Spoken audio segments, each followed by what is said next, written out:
The night my parents gave my sister a brand new house for graduation, the room erupted. Applause, phones up, proud smiles everywhere. Then my dad turned to me and said, "And for you, Zoe, a gym membership." People laughed, not awkwardly, loud. I felt something crack. I walked out shaking, telling myself humiliation was the worst they could do. I was wrong. A month later, when my sister lost the house in a casino, it was only the beginning of everything else. My name is Zoe Vance, and I am 31 years old. I work as an analyst for a small financial firm. It is a steady office job that pays the bills and keeps my life predictable. Before that dinner, predictability was my armor. Now, it was becoming my escape route. The air in the ballroom that night had been thick with the smell of expensive champagne and success. Barbara's success. It was the kind of manufactured warmth you find at family functions where everyone knows the script. My older sister, Barbara, the golden child, sat at the head table bathed in soft, yellowish light, playing the perfect graduate. From the outside, my family looked flawless. Holiday photos on the wall showed big dinners, loud laughter, the kind of closeness people assume is effortless. But inside that house, there was a clear order, and I had learned it early. Barbara was the one everything came easier to, or so it seemed. When she messed up, someone, usually one of my parents, cleaned it up. New car after an accident. Extra help when classes got tough. Excuses were always made on her behalf before anyone even asked. She was the one who was loved. I was the opposite. The responsible one. The one who did not need help. The one who could handle it. If something went wrong in my life, the answer was always the same. You will figure it out. And I did. Over and over again. This dynamic, this silent agreement was the ghost that haunted me. The wound that told me my worth was based solely on my utility, on my ability to never burden them. The lie I carried was that reliance was fatal. That night, the pattern finally became impossible to ignore. The house they gifted Barbara was worth around $120,000. They did not whisper the price. They announced it like a trophy being handed across the room. Barbara played surprised, but her smile was too wide. She had known. She always knew. When my turn came, the gift was small enough to fit in one hand. A gym membership. My mother, Patricia, said it was practical. A way to encourage me to stay healthy after sitting at a desk all day. She said it with a thin, brittle smile. My father, Robert, joked about my needing to upgrade myself if I tried harder. A few distant relatives laughed. Their expressions a mix of relief that it was not them and pity that it was me. I remember looking down at the table, tracing a scratch in the polished wood with my finger, trying to breathe normally. I was not angry yet. I was shrunken. I felt exposed, like I had just been reminded of my place on the bottom rung of the Vance priority ladder. Barbara leaned over, her voice a light, teasing soprano. "Well, Zoe? You can finally afford to upgrade yourself if you stop wasting time on that boring office job." I did not answer. I did not trust my voice, which felt miles away. It was not thoughtless. It was not a mistake. It was deliberate. It was a public announcement that my functional life was worth nothing compared to her chaotic needs. In that moment, the lie, that I had to be perfect to earn their love, shattered, replaced by the crushing truth. I was only valuable when I was useful, not when I was present. And if I stayed, I would spend the rest of my life being grateful for scraps. I did not make a speech when I left that night. I did not flip a table or shout across the room. I simply stood up, picked up my coat, and said, "I am heading out." My mother frowned, less concerned and more irritated that I had ruined the tableau. My father barely looked up from the table. Barbara smirked, already distracted by the attention being showered upon her new status. The cold air outside hit my face. I walked until my hands stopped shaking, then sat in my car, staring at the steering wheel, replaying every laugh in my head. That was when I decided I was done pretending this was normal. Within a week, I found my apartment. Small, quiet, and mine. I moved without asking for help, spending my own carefully saved money. I did not tell my parents where I was going. I did not make announcements. I just left. The silence in the new place was strange at first. Then, it became the most peaceful sound I had ever heard. The external goal, quiet sovereignty, had begun. For the first few days, the only chaos that found me came through the phone. Barbara was the first to break, her voice light and teasing. "So, how is the place?" "Cozy." I did not answer. She texted later, sending a photo of her hardwood floors and big windows with a caption that read, "Still cannot believe it is mine." I muted the thread. My parents tried next. My mother left voicemails asking if I was done being dramatic. My father texted once, "Call when you cool off." Every message felt less like concern and more like irritation that I was not playing my role.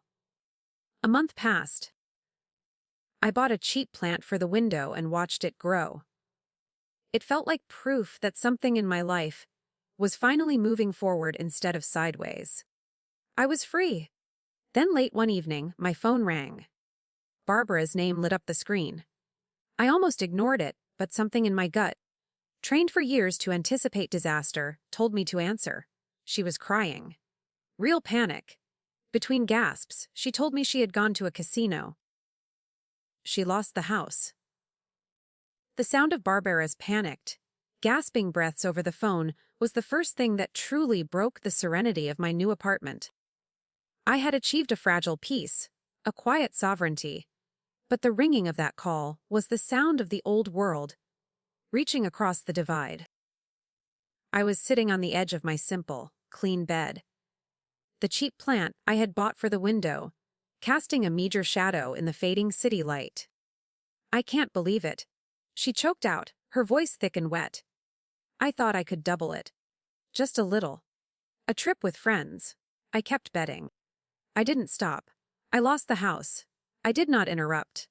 I did not offer a syllable of comfort. The kind of reflexive, soothing I had been trained to deliver since childhood.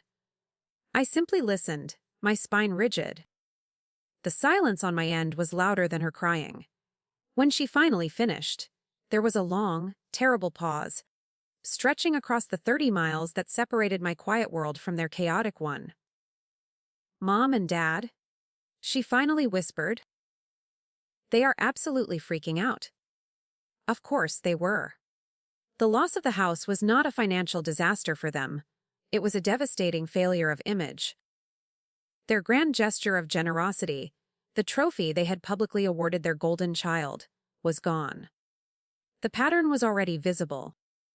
Barbara had created a mess, and now the system, the family, had to mobilize to clean it up before the neighbors noticed the stain. The real campaign began the next morning. My phone started buzzing relentlessly. The tone was completely different now. Urgent, softer, manipulative.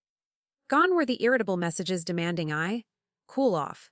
They were replaced by measured pleas invoking duty and loyalty. My mother, Patricia, left a voicemail first. Her voice was strained, thick with performance anxiety. "Zoe," she began, "sweetheart, family helps family. This is not the time to hold grudges. Barbara has made a mistake, a stupid one, but we need to sort this out. Can you just help cover some bills? Just for a little while, until things are sorted out with the insurance or something." My father, Robert, followed up with a text that cut straight to the core of the utility wound. "Call us when you are ready to be responsible." I stared at the wall above my tiny desk. I felt something cold and hard shift inside me, settling into a permanent place. This was it. The moment everything I had lived through led to. I was needed, not for who I was, but for what I could provide.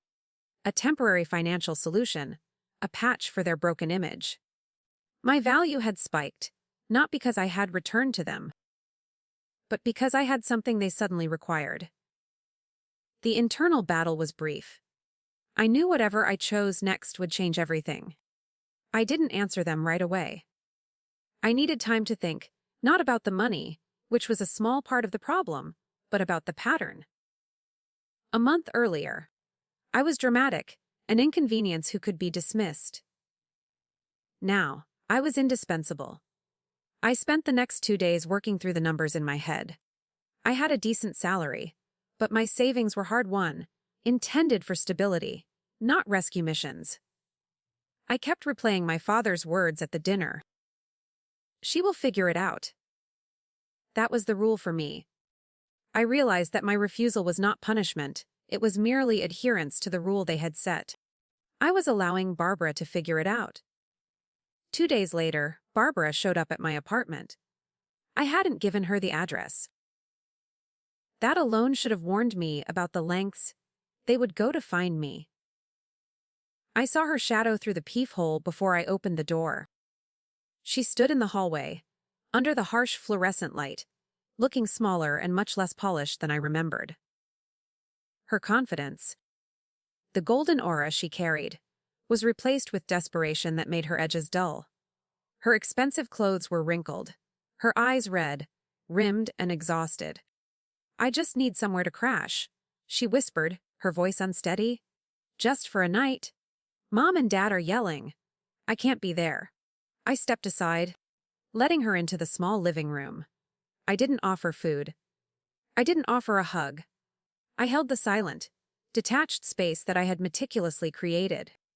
This was not an act of sisterly reconciliation. This was triage. I let her sit on the worn, second-hand couch I had bought. She talked in circles for an hour, focusing entirely on external factors: bad luck, the friend who convinced her to go to the casino, and how none of this would have happened if our parents had not pushed her so hard by giving her such a big responsibility. Not once did she say, "I messed up." She was still the victim of circumstance. The night turned into another. She started treating my apartment like a temporary inconvenience she would soon escape, a holding, before the return to her entitled life. She ate the groceries I had carefully budgeted for without asking, used my shower, and left her designer bag by the door like she belonged there. My sanctuary felt instantly tainted, the scent of her entitlement disrupting the quiet sovereignty I craved. My fragile peace was rapidly becoming a battleground. Barbara's temporary stay metastasized into an intrusion. The first few days, she had been quiet, focused on her own despair, but by the third day, the desperation gave way to a familiar entitlement. She was already treating my small apartment as a sort of emergency annex to her real life, a temporary inconvenience she would soon escape from. I watched her through the lens of cold detachment. She took my favorite coffee mugs, leaving them unwashed in the sink. She used half a carton of expensive oat milk without asking. She did not clean up her crumbs or fold the blanket she used on the couch. Every small act was a tiny chipping away at the quiet sovereignty I had worked so hard to establish. It was proof that even in my own space, my boundaries were meaningless to her. The lie that I had earned my peace through self-sufficiency felt fragile under the weight of her presence. My patience, measured as always, hit its limit. Late on the fourth evening, while she was scrolling through her phone, pretending to look for job listings, I addressed her with the same measured tone I used with difficult clients at the firm. "Barbara," I started, "you cannot stay here anymore." She slowly lowered her phone, her eyes narrowing. The panic in her eyes was momentarily replaced by a sharp, cutting anger. "What?" she snapped. "I just got here. You cannot be serious?" "I am serious," I confirmed. "This is my home. You needed a night, you have had 4. You need to figure something else out." Her panic flared again, turning defensive and self-pitying. "And what am I supposed to do, Zoe?" she challenged, standing up too quickly, her voice rising. "Sleep in my car. Mom and Dad are not speaking to me. I have nowhere to go." I did not raise my voice. I simply held her gaze. "You need to figure something out. That is what I do. That is what you need to do now. She exploded. She did not shout, but she threw her things into a designer carryall, stomping and swearing under her breath. She slammed the front door hard enough to rattle the cheap frame and the window panes. The violent noise hung in the air long after she was gone, a lingering vibration of the chaos I had tried to escape. The very next morning, the retaliatory campaign began, led by the parents, Patricia and Robert. They were not calling to ask for money anymore. They were calling to accuse. My mother's voice on the message machine was thick with performative grief. "Barbara is suffering, Zoe," she sobbed. "She is literally homeless because of her mistake, and you are being cruel. You have a warm, safe home, and you turned your own sister out into the street. How can you be so heartless?" My father followed with a text that hit the central wound. A reminder of how much they had done for me growing up, as if support was a loan I had unknowingly signed for, payable only in my own self-sacrifice. They were attempting to collapse my necessary boundary, using the only currency they understood: guilt. Then, things got strange. Very strange.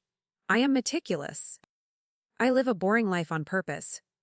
My apartment is always clean, my groceries placed in the same exact spots, my blankets folded in a precise manner. Yet, small things started going missing. A carton of eggs I was certain I had not opened.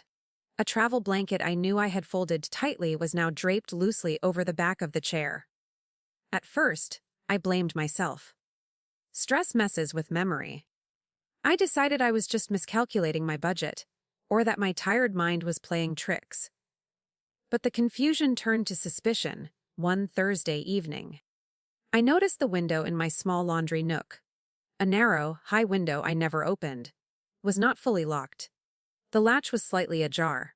I knew, with absolute certainty, that I never touched that window. The realization made my skin crawl. The physical violation, the invasion of my space, was a direct assault on the quiet sovereignty I valued most. They were not just trying to use my credit, they were invading my personal safety. That night, before I went to bed, I carefully positioned my phone on a high shelf in the laundry nook, aimed directly at the window. I set it to record. Then went to my bedroom, forcing myself to lie still in the dark. The footage the next morning made my stomach drop into the pit of my being. At 2 o'clock in the morning, the window slid open. Barbara climbed in. She was quiet, practiced, moving like she had done it before. She went straight to the kitchen, ate food standing up directly from a box, then curled up on the laundry room floor with one of my blankets, and fell asleep. She was turning my apartment into her own secret, unauthorized shelter, relying on my need for order to cover her tracks. She had not only broken the door boundary, she had broken the literal window. My small sanctuary was violated. I confronted her the next day. I showed her the time-stamped footage on my phone, my hand shaking not from fear, but from cold, focused rage. She denied it until the bitter end, until the shame and desperation became too much. I was ashamed. She finally cried, the entitlement draining away to reveal raw vulnerability. I didn't want Mom and Dad to see how bad things were. I thought you wouldn't notice. I gave her 1 hour to leave. I told her not to come back. The family system had successfully turned my sister into a thief and a squatter, but it was not going to be on my watch. Barbara left, defeated. But the battle was not over. My parents stopped asking. They started accusing. They told relatives I was heartless, that I had abandoned my sister when she needed me most. The public trial was fully underway. Only one person pushed back, my Uncle Leo. He called me and said, "You are not wrong, Zoe, and they know it. They are just not used to consequences." I wanted to believe that was the end of it. But what I did not know yet was that, while they were talking about me behind my back, they were already planning their next, most dangerous move. The next 2 weeks were a strange period of external pressure and internal fortification. My parents began their public trial. They did not contact me directly, knowing I was already ignoring their manipulative messages. Instead, they began broadcasting the narrative to the extended family. They painted a devastating picture of me, the cold, ungrateful daughter who had abandoned her sister in a time of crisis.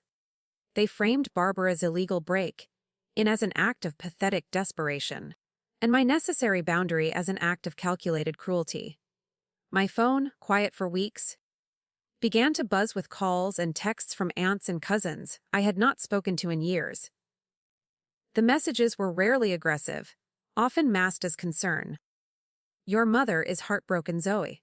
Can you just call her?" Or, "Barbara needs family now more than ever. What's gotten into you?" I found myself having to defend my boundaries, an exhausting and painful chore. Each conversation was a subtle draining of my emotional reserves, forcing me to argue against the deeply held family lie that I owed them my life. I had to explain that I was not obligated to sacrifice my financial security and personal safety for someone else's recklessness.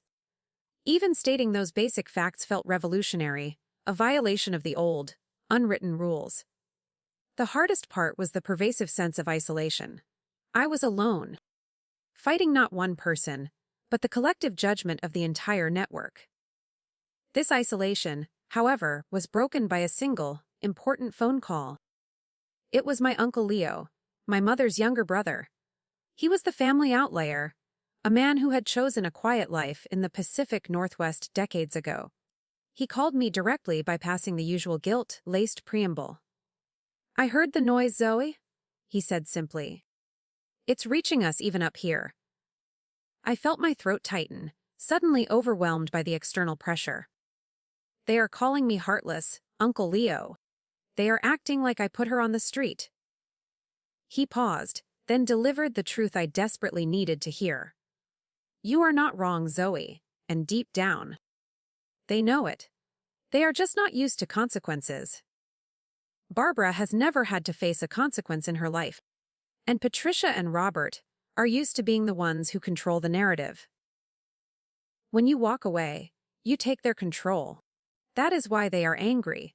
His words, simple and clear, were a lifeline. They validated the reality I was living in. It was not a moral failing to protect myself. It was the imposition of necessary consequences. He urged me to stay firm, to lock down everything I had. "This is not about money anymore, honey. This is about power.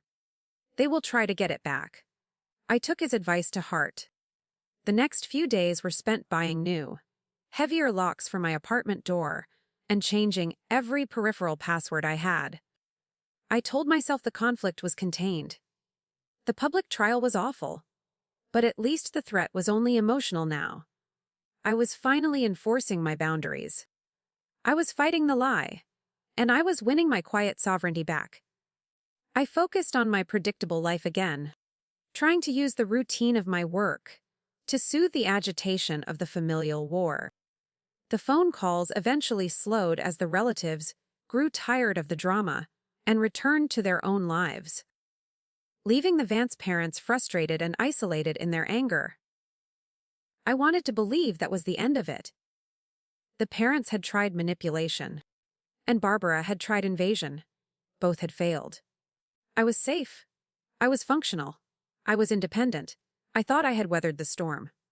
But what I did not know, what Uncle Leo could not have warned me about, was that while they were spending weeks on the phone, poisoning the family against me, they were already planning their next, most dangerous move. It was a move that bypassed guilt, ignored sentiment, and went straight for the foundation of my life. It was a move that aimed to destroy the functional, predictable life I had built on purpose. The letter arrived on a Tuesday, fittingly colorless and nondescript, completely at odds with the devastating information it contained.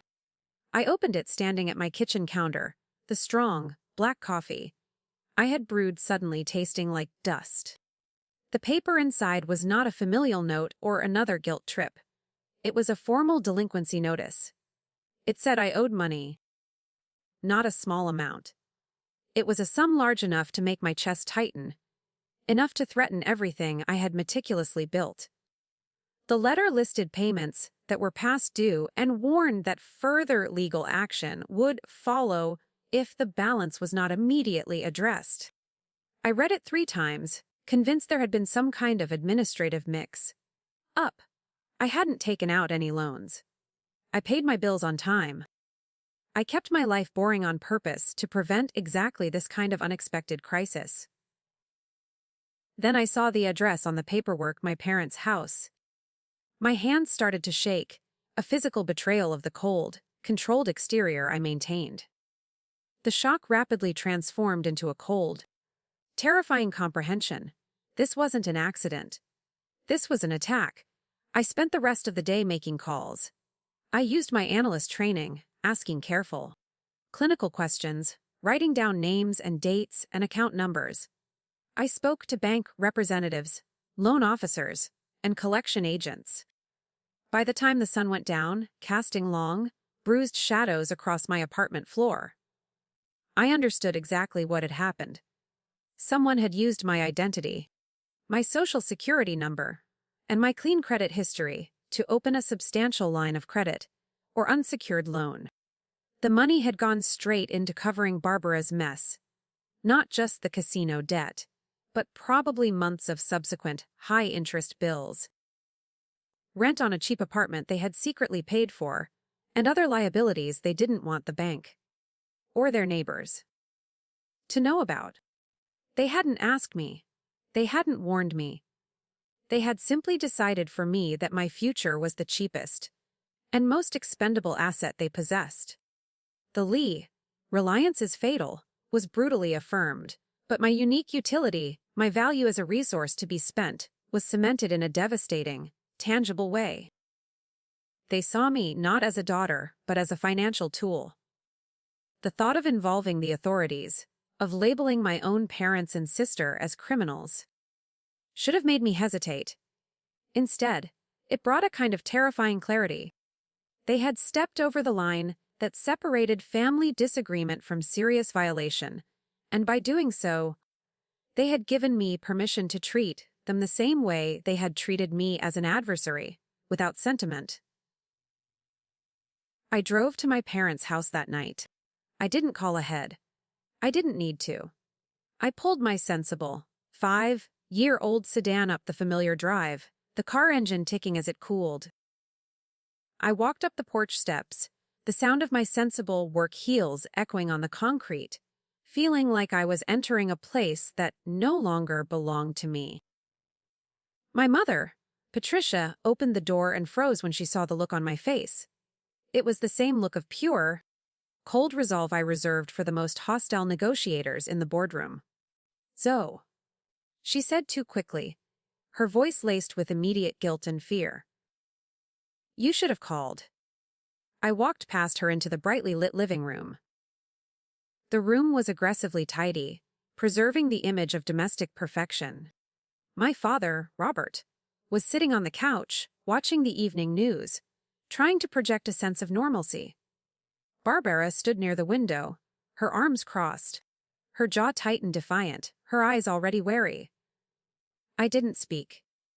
I walked to the central coffee table, the centerpiece of their image, and set the debt letter down with deliberate, audible precision. The plain white paper was the only thing I needed. "Explain," I said. My voice was steady, which surprised me. It was the voice of the analyst, not the daughter. My mother picked up the letter, glanced at the heading, and then quickly looked away, handing it to my father as if it were contaminated. "We were going to tell you," she stammered. "When?" I asked, cutting her off. My father sighed. A sound calculated to make me feel exhausting. "Things got out of hand. We needed time to figure out the right way to approach you. We had to cover Barbara's immediate debts." "You used my name," I said, the words cutting through the manufactured calm. "My credit. My future." Barbara scoffed from the window, the old entitlement resurfacing despite the crisis. "You are overreacting, Zoe. It's temporary. We would have paid it off. I turned to her. You do not get to decide that. You do not get to decide what is temporary for me. My mother stepped between us. Palms up in the universal gesture of peacekeeping. You know how desperate she was. What were we supposed to do? Let her end up on the street. Family helps family, Zoe. I laughed then, one short, sharp, terrifying sound. So, I said, looking from my mother to my father. You decided to put me there instead. That is not fair. My father snapped, standing up, his face flushed with manufactured anger. We raised you. Don't you think you owe us something? That was it. The sentence I had been waiting for my whole life. The explicit statement of the lie. The core of the wound. It was the final justification I needed. I looked him dead in the eye, and for the first time in my life, I told the truth. No, I said. I don't. That single sentence hung in the air, a physical weight that seemed to crush the aggressive tidiness of the room. Robert, my father, stood frozen, the shock replacing the theatrical anger on his face. He had been gearing up for the usual parental guilt trip. The performance where I was shamed into submission. My refusal was an act of complete insurrection. The silence that followed was the sound of the entire Vance family system stalling out. I told them everything, slowly, clearly. I didn't raise my voice or resort to hysterics.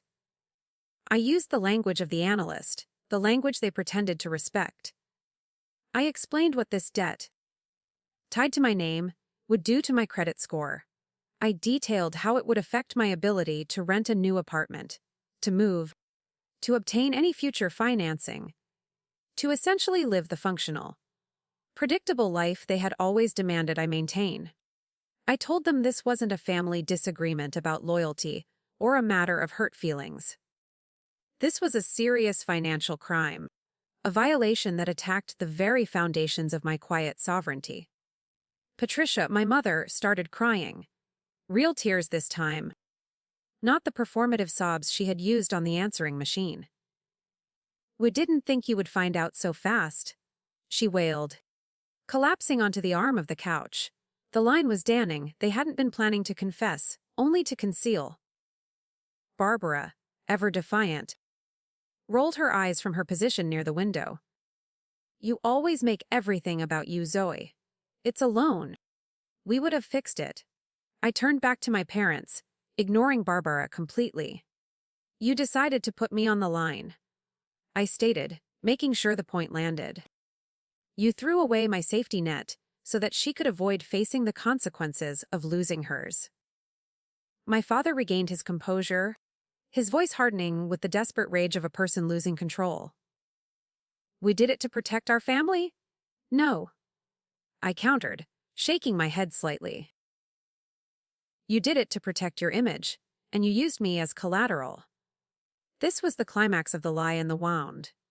I had always been utility to them. But now, that utility had been leveraged into a destructive weapon against me. I realized that my core trauma, the belief that my value was conditional, was accurate. But my response to it, the belief that I had to earn their love by being perfect, was wrong. I had to choose myself. I leaned forward slightly, resting my hands on the coffee table, directly over the loan letter. My voice dropped to a level that forced them to listen closely. Here is what is going to happen, I informed them. This was no longer a negotiation. This was a dictated policy. You are going to fix this immediately.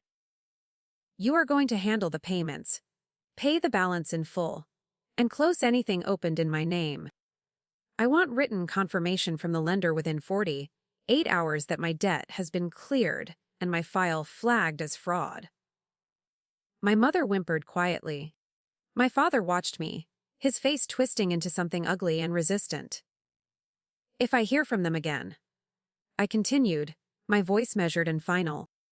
If I receive one more late notice, if my credit score drops one single point, because of your actions, I will involve the authorities. I will file a police report. I will press charges. Robert stood up, towering over the table, the old threat display. the one meant to scare the responsible daughter back into her box. "You wouldn't dare," he challenged, the disbelief heavy in his tone. "You wouldn't do that to your own family." I met his gaze evenly. "I would," I said, my voice steady. "And I won't lose sleep over it. You taught me the value of protecting myself. This is me putting that lesson into practice." Barbara exploded. "You are unbelievable. You have a good job. A nice life. You could help me, and you're choosing not to?" "You are cold." I looked at her, and for the first time, I saw it clearly. Not the golden confidence, not the entitlement. Just pure, unadulterated fear. She was terrified of the consequences I was imposing. "I already helped you," I said quietly, offering the final word of the evening. "By stepping aside and letting you face your own choices. That is the only real help left." She stared at me, stunned. The entire family was stunned. Their manipulation scripts had run out. They had nothing left to say. I turned and walked out of the living room, past my weeping mother, past my furious father, and past my defeated sister. I did not look back. I simply walked out the door and into the cold night air, leaving the chaos behind me. The ultimate betrayal had occurred, but in confronting it, I had finally claimed my freedom. For the next 2 days, my phone did not stop buzzing. It was the last, desperate burst of the old system trying to reclaim control. Calls came from blocked numbers. Messages poured in, disguised as concern. Accusations draped in disappointment, and guilt dressed in urgent need. I was called an ice queen, a traitor, a disappointment to the family name. I had threatened the one thing my parents could not rebuild: their financial reputation, and by extension, their social standing. I did not answer any of it. My resolve was absolute. I had stated the ultimatum clearly: fix the fraud, or face the consequences. I had done my part. Now, the waiting was their consequence. I locked down my digital identity further, changing every password and setting up fraud alerts with the cold, calm efficiency of a field marshal securing a newly won perimeter. I had given them 48 hours. On the third day, the ringing stopped. The frantic messages ceased. The silence was unnerving, yet deeply satisfying. In the late afternoon, I received a certified email. It was from the loan institution. Attached were official documents confirming that the account opened under my name had been paid in full. The balance zeroed out, and the file officially flagged as a case of identity theft, being handled internally. They did not ask how the funds were secured. They simply complied. They had chosen financial safety over their image, over their relationship with me, and over their defense of Barbara. I didn't ask how they managed it. A second mortgage, a desperate loan, perhaps cashing out something they were saving for retirement. It didn't matter. They paid the price of the boundary. I spent the evening meticulously updating my credit profile, drawing clear legal lines so firm they could never pretend not to see them again. The feeling was not triumph, but an immense, heavy relief, like setting down a 10-pound weight I had not realized I had been carrying for 30 years. That night, Uncle Leo called. "It's quiet up here," he observed. "Too quiet." "They paid it," I confirmed. "The debt is gone." "They are furious, Zoe," he said, his voice low, "but they are scared too. They know they went too far. You hit them where they truly live. They can handle a daughter being cold, but they cannot handle a credit investigation." "What about Barbara?" I asked, needing to know the fate of the catalyst. "She is angry," he said. "But for the first time, she is also stuck. She is living in a rented room, working 2 fast food jobs. The safety net is gone. And your parents are out of options. They are saving every penny to pay off whatever they used to cover your loan. They cannot rescue her anymore." I hung up and sat in the quiet of my apartment, listening to the hum of the vent. My heart was still racing, but underneath it was something new, a solid, unshakable sense of self. A week later, Barbara tried again. She showed up unannounced, standing in the same spot she'd stood before, under the harsh hallway light. She looked worse, tired, worn down, her clothes cheap and ill-fitting.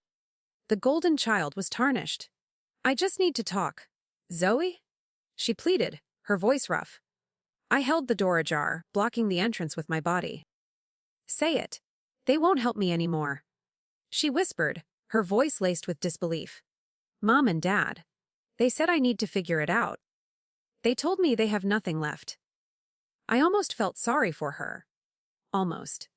She was facing the rule that had always applied only to me.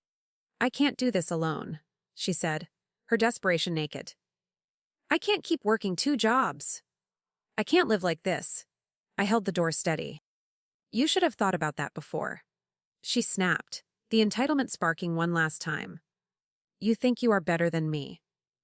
"No," I said, my voice quiet but firm. "I think I learned faster." She left without another word. That was the moment I understood the power had shifted, irrevocably. Not because I had won something, but because I had stopped losing myself to them. And for the first time, they had nothing left to take. After that night, everything went quiet. The ultimate silence. The family system, built on the unequal distribution of responsibility and consequences, had collapsed. The loan was officially closed. My credit was locked down. No more letters, no more threats hiding behind polite language.